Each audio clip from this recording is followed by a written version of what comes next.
らず知らず歩いてきた細く長いこの道、振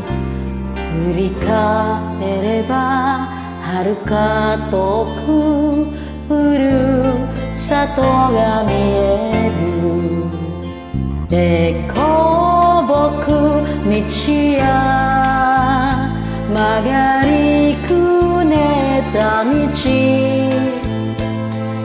地図さえないそれもまた人生。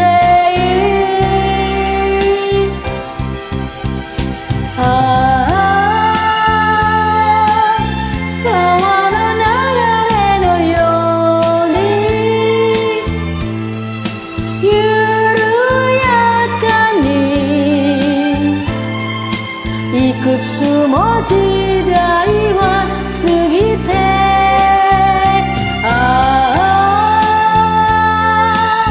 川の流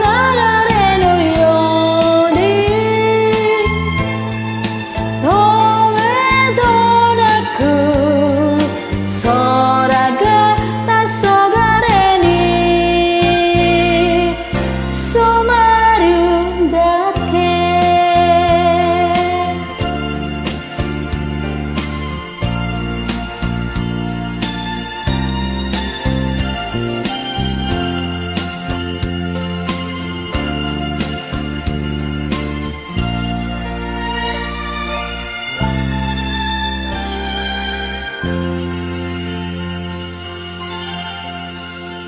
生きる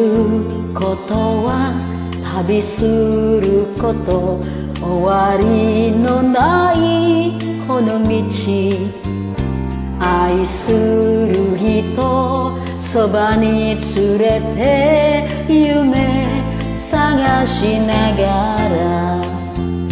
雨に降られて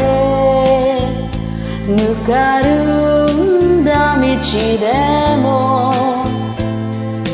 いつかはまた晴れる日が来るから。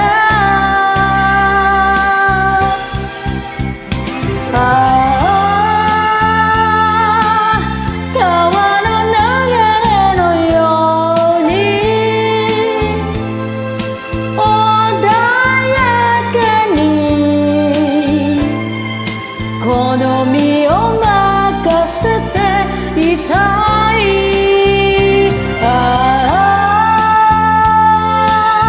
川の流れのように移りゆく季節、雪